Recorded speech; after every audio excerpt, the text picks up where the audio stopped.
My name is Ben Snyder, and this is my patient-related outcomes final project. For my patient selection, I chose to look at athletes with existing knee injuries. These pre-existing knee injuries happened before this class began. Each athlete is in high school between the ages of 14 and 18.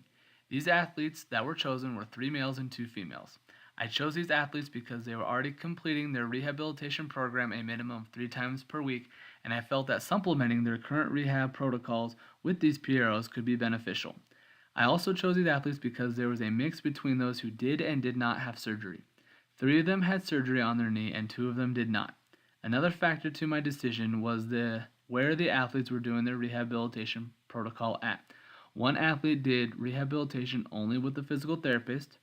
2 athletes split their time between myself and the physical therapist, and the other 2 athletes did their entire rehabilitation program with myself. The first PRO instrument I selected to use was a PEDS-QL 4.0 form. This is a generic PRO that can be utilized for children ages 5 through 18. This form can be completed either by the patient themselves or a parent can fill out the form for them. This instrument has 23 questions that cover 4 dimensions or domains. The items on this PRO are a 5-point Likert scale that range from 0 up to 4. In order to get the score, they are transformed from the Likert scale to a scale of 0 to 100. A reverse scoring method is utilized.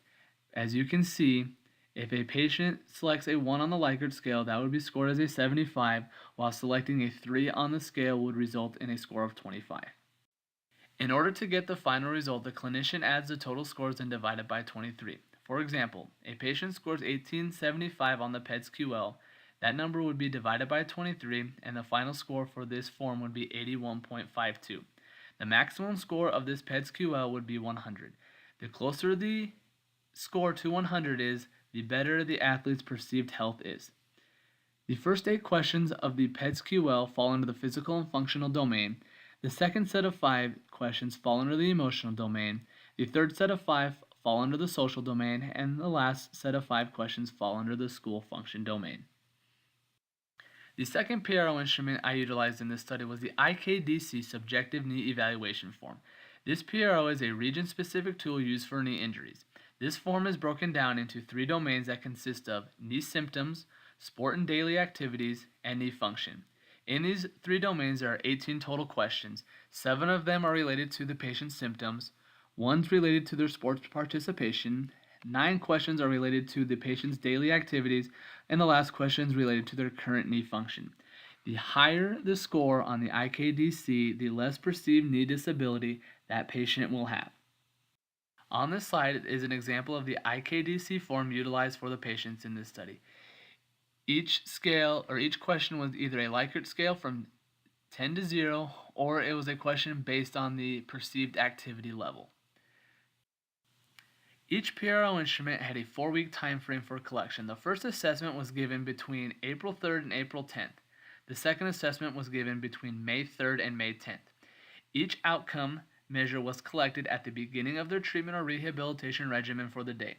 The reason I did this was to attempt to get an honest score without the rehabilitation or the treatment influencing the patient's scores.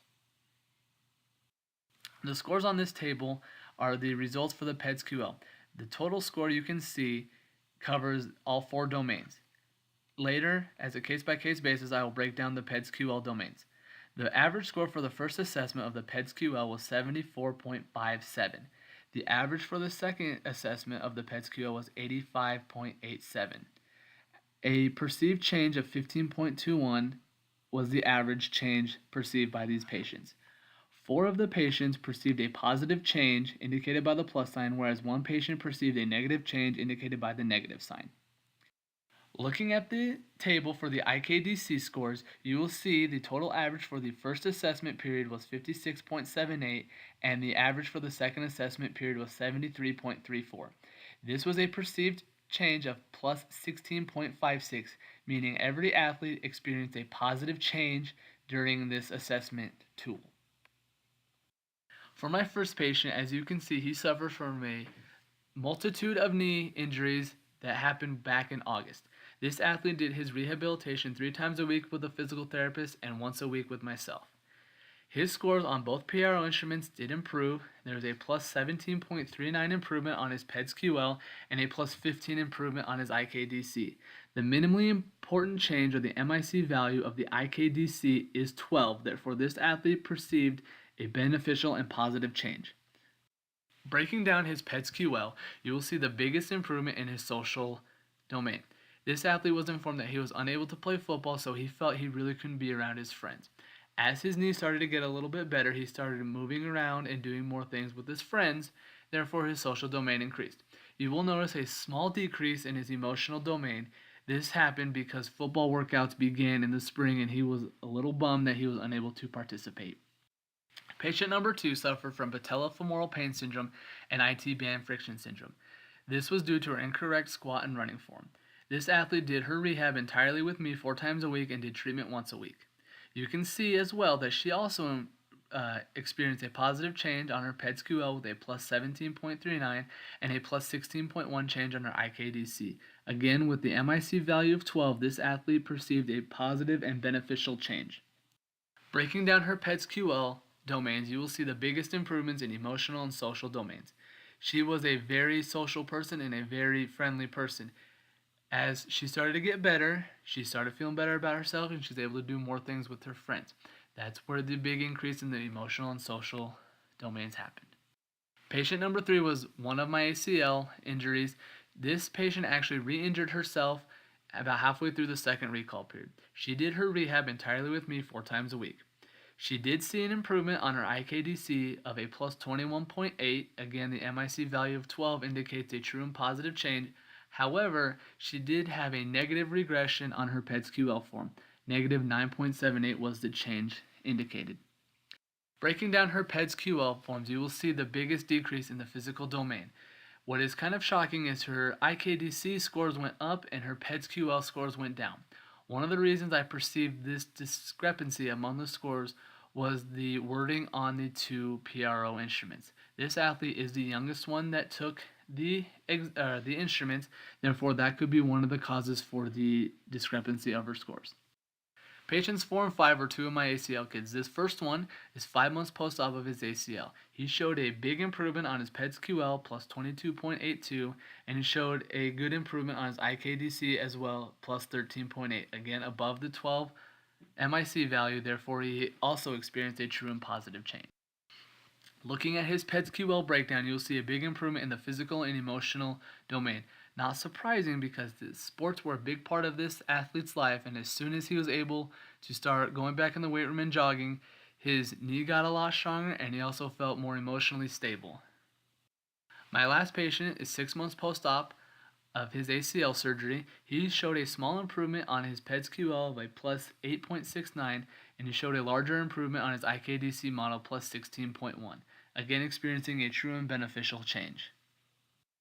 Breaking down his PEDS-QL, you will see the biggest improvement in the physical domain. He was cleared halfway through the second recall period, therefore was able to get back in the weight room and start running. This made him feel much better, and he also felt that his knee got a lot stronger based on getting cleared into the weight room. Using these assessments, there are barriers that came up. Initially, the patients were confused, it took a lot of time, and the patients didn't quite understand the true purpose of the PRO instrument. However, they did see a visual proof of their health improvement, therefore that got them really excited. If you know high school kids, they're very visual people, so as soon as they saw a big improvement, they got really excited. This improved score increased the trust between myself and the athlete, therefore increasing patient compliance and increasing their satisfaction with their rehab and treatment. Challenges were getting them to complete in a distraction-free area. High school kids get distracted very, very easily, so getting them to complete this in a small training was rather difficult at first, and they also wanted their scores right away, so it did take some time to score them and disseminate the information back to them.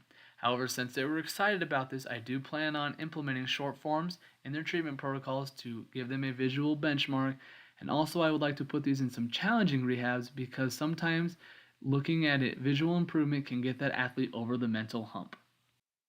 Thank you for listening to my project. These were the references utilized in this presentation.